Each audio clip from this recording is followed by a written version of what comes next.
Welcome everybody back to day 4 of Mental Health Month 2022.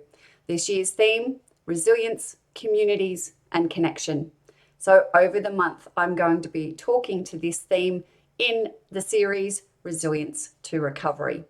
For those of you who don't know me, my name is Tammy Horton. I am a mental health educator and mentor, CEO and founder of Phoenix Initiative and Come By Here. Today, I'm talking about the first of the resilience domains, vision, and in particular about a resilient vision. So this is the second one of our skills. So yesterday I spoke about understanding our basic needs, connection with people, having a sense of direction and control, and doing things that you enjoy. So once we get an understanding of our basic needs, we can then start to focus on our sense of purpose, and in particular, setting a resilient vision. So your personal vision is your sense of meaning and purpose in the world. So making it resilient means that you strengthen it in such a way that no one can ever take it away from you. And I mentioned this yesterday. So this develops a deep sense of confidence, knowing that no matter what, you will always have a sense of purpose. So of all the things that you can do for yourself, this is probably the most important, because when you face tough situations, it helps you to keep things in perspective.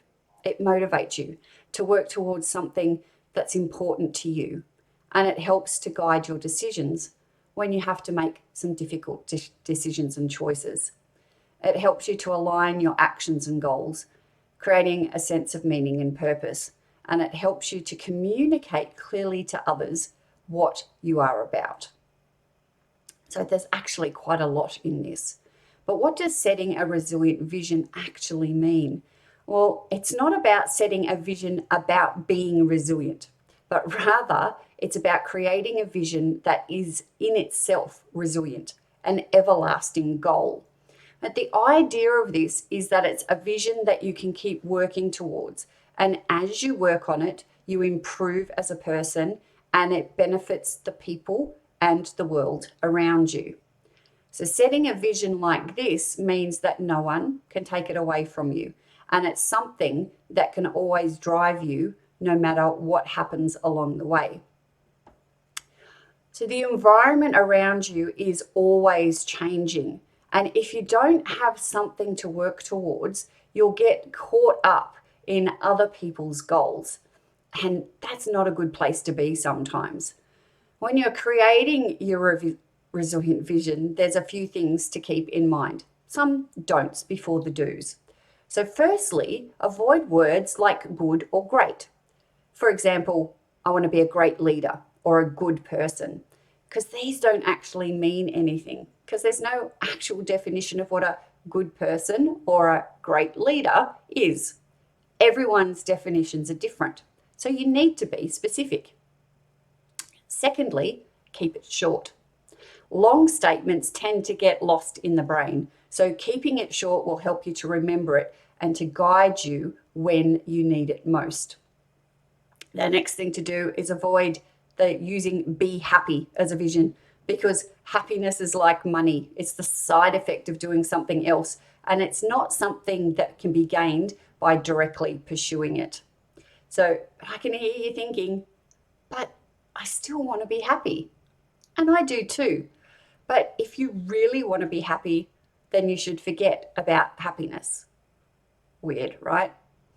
Instead, focus your efforts on something meaningful and important. Pursuing your goals in a way that satisfies the basic needs of your brain is what produces a deep sense of satisfaction. And this is what we really mean when we say that we want to be happy, that deep sense of satisfaction. So the next thing to avoid is being too specific. So the terms that you use should be specific enough to measure, but the vision needs to be overarching.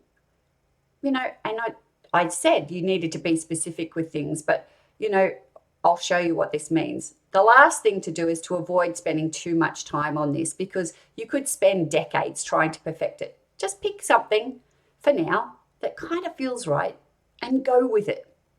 So here's a few examples of a resilient vision. Solve big problems. Help people. Make a difference. Improve the world. So what will your resilient vision be? Remember, it has to be something that can't be taken away from you no matter what. So if your vision is to be a positive role model for your children, what if you don't have children? A better version of this vision is to be a positive role model for young people. This vision can encompass all young people on the planet, including your own. So tomorrow we're going to be looking into goals, particularly about prioritizing our goals. And sometimes obligations and responsibilities take up more time than we want, but not everything is equally important. So being able to prioritize clearly means you know what to focus on when things get a bit tough.